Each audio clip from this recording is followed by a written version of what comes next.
ओम श्री गणेशाय नमः। हमारा सनातन धर्म विभिन्न प्रकार के त्योहारों से रचा बसा है, जैसे होली, दीपावली, अक्षय तृतीया, रक्षाबंधन आदि। इन त्योहारों को मनाने के पीछे विभिन्न धार्मिक, वैज्ञानिक और ज्योतिषीय कारण होते हैं। होली का पर्व अधर्म पर धर्म की विजय का प्रतीक है। क्या विशेष धार्मिक, वैज्ञानिक और ज्योतिषीय पहलू हैं होली के पर्व को मनाने के पीछे? आइए जानते हैं। नमस्कार, मैं एस्ट्रोलॉजर पूजा गुप्ता आपका स्वागत करती हूँ अपने चैनल वैदिक एस्ट्रो विद पूजा में।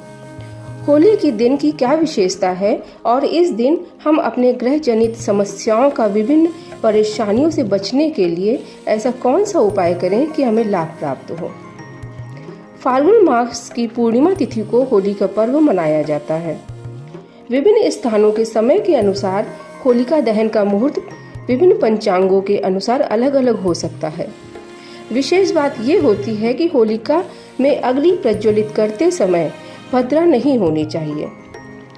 इस बार होलिका दहन का मुहूर्त 24 मार्च 2024 रात्रि 11:13 से 12:27 तक रहेगा।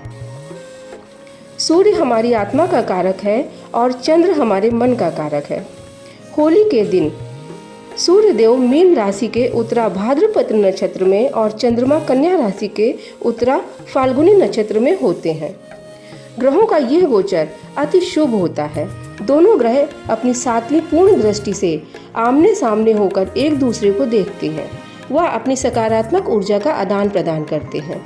साथ ही ये दोनों नक्षत्र उत्तरा भाद्रपद और उत्तरा फाल्गुनी शुभ नक्षत्रों की श्रेणी में आता है, जो मनुष्य को धार्मिकता, नैतिकता, बौद्धिक क्षमता, तार्किक शक्ति, विल पावर और प्रभावशाली व्यक्तित्व प्रदान करता है। इन योगों से बनने वाले संयोग से प्राप्त सकारात्मकता का प्रयोग हमें अवश्य करना चाहिए। यदि इस समय संकल्प लेकर किसी कार्य की शुरुआत की जाए तो प्रकृति स्वयं हमारी सहायता करती है और उस कार्य की पूर्णता के चांसेस बढ़ जाते हैं। अगर कुंडली में ग्रहों की नकारात्मकता से आपको पीड़ा मिल रही है या जो ग्रह निर्बल हैं और कुंडली में पाप प्रभाव में है, उनसे सकारात्मक लाभ प्राप्त करने के लिए और उन्हें शांत करने के लिए शास्त्र सम्मत उपाय करने चाहिए। आइए जानते हैं कि वो क्या है। इन ग्रहों से संबंधित मंत्र जप करके इनका दान करना चाहिए। इन ग्रहों से संबंधित वस्तुओं का दान करने से ये ग्रह आपके लिए सकारात्मक हो सकते हैं। यह दान हमें फाल्गुन पूर्णिमा की सायंकाल सूर्यास्त के 24 मिनट पहले करना चाहिए, मतलब गोधूली बेला में करना चाहिए। अगर आपकी कुंडली में सूर्य ग्रह पीड़ित है अथवा सूर्य ग्रहण दोष से पीड़ित है अथवा राहु के साथ है, मंगल के साथ अंगारक दोष से पीड़ित है, तो सूर्य के लिए ओम घृणी सूर्याय आदित्याय नमः मंत्र का जाप करके एक लाल रंग की थैली में गेहूं अथवा गुड़ रखकर सायंकाल दान करना चाहिए। अगर चंद्र ग्रह की नकारात्मक ऊर्जा से आप पीड़ित हैं तो चंद्र ग्रह के लिए ओम सोम सोमाय नमः मंत्र जप कर सफ़ेद रंग की थैली में सफ़ेद मिठाई, दूध, मोती, चांदी, सफ़ेद पुष्प, इसमें से आप कोई भी वस्तु रख कर दान कर सकते हैं। मंगल ग्रह की नकारात्मकता को दूर करने के लिए ओम अंग अंगारकाय नमः का मंत्र जाप करके एक लाल रंग की थैली में लाल मसूर की दाल, तांबा अथवा लाल पुष्प, इनमें से कोई भी एक वस्तु जो आपको उपलब्ध है, आप इसे दान कर सकते हैं। बुध ग्रह की नकारात्मकता को दूर करने के लिए ओम बुम बुद्धाय नमः मंत्र जप के साबुत मूंग, कांसा अथवा पालक का दान किया जा सकता है। अगर गुरु ग्रह आपकी कुंडली में पीड़ित है, गुरु चांडाल योग बन रहा है, तो ओम ग्राम ग्रीम ग्रौम सह गुरुवे नमः मंत्र का जाप करते हुए हल्दी, चना दाल अथवा शहद का दान आप पीले रंग की थैली में रखकर कर सकते हैं। अगर शुक्र ग्रह की नकारात्मक ऊर्जा आपको मिल रही है और आपके जीवन में परेशानियां आ रही हैं, तो ओम शुम शुक्राय नमः मंत्र का जाप करते हुए चांदी, चावल अथवा कपूर का दान किया जा सकता है।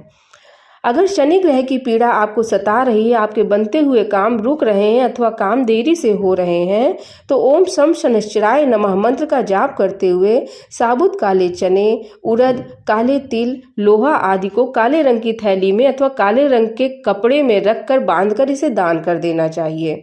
अगर राहु ग्रह आपको पीड़ा दे रहा है तो ओम रांग राहवे नमः का जाप करते हुए गोमेद रत्न, लोहा और साबुत उड़द की दाल का दान करना चाहिए। अगर केतु ग्रह की पीड़ा से आप पीड़ित हैं, पेट से संबंधित समस्याएं हैं, पैरों से संबंधित समस्याएं हो रही हैं, तो आपको ओम केंग केतुवे नमः का मंत्र जप करते हुए कोई भी ऊनी वस्त्र अथवा काले सफेद तिलों का दान करना चाहिए। इस प्रकार से मंत्र जाप करके और दान करके आप ग्रहों से संबंधित नकारात्मक ऊर्जा के प्रभाव से बच सकते हैं। ये शास्त्र सम्मत उपाय है, आपको अवश्य करना चाहिए। होली में अनाज की बालियां, मिठाई, रंग, गुलाल, गाय के गोबर के बने हुए उपले डाले जाते हैं और होलिका की पूजा की जाती है। होली की रात्रि को तांत्रिक क्रियाएं भी की जाती हैं। तांत्रिक लोग अपनी मंत्र सिद्धि हेतु साधना करते हैं। होली की रात्रि को सुषुम्ना नाड़ी जागृत रहती है और साधना करने में विशेष बल प्राप्त होता है। जो गृहस्थ लोग हैं उन्हें चाहिए कि अगर धन से संबंधित समस्या आ रही है तो होलिका दहन की रात्रि आपके लिए बहुत ही प्रभावशाली रात्रि बन सकती है। आपको चाहिए कि आप लक्ष्मी जी के मंत्रों का जाप करें अथवा श्री सूक्त का पाठ कर सकते हैं। इसके अलावा एक विशेष बात यह है कि 25 तारीख को चंद्र ग्रहण भी पड़ रहा है। हालांकि ये ग्रहण भारत में दृश्य नहीं होगा, इसलिए इसका कोई सूतक मान्य भारत में नहीं होगा, लेकिन ये एक ब्रह्मांडीय घटना है और ग्रहण हमेशा नकारात्मक होता है, इसलिए लोगों पर इसका अशुभ प्रभाव पड़ता है। इससे बचने के लिए आपको शिव उपासना करनी चाहिए। ग्रहण के समय जो गुरु जी ने मंत्र बताए हैं आपके, उन्हें जपना चाहिए अथवा विष्णु सहस्त्रनाम अथवा विष्णु भगवान के मंत्रों का जाप करते हुए बहते हुए जल में एक नारियल प्रवाह करना चाहिए। होली का त्यौहार आप सभी के जीवन में खुशियाँ और समृद्धि के रंग लेकर आए। इन्हीं मंगल कामनाओं के साथ मैं एस्ट्रोलॉजर पूजा गुप्ता अपनी वाणी को विराम देती हूँ। अगर आपको मेरी बातें अच्छी लगी हों, ज्ञानवर्धक लगी हैं, तो आप मेरे चैनल वैदिक एस्ट्रो विद पूजा को लाइक, सब्सक्राइब और शेयर कर सकते हैं, ताकि आगे आने वाली वीडियो आपको मिलती रहे। इन्हीं के साथ मैं अपनी वाणी को विराम देती हूँ। नमस्कार।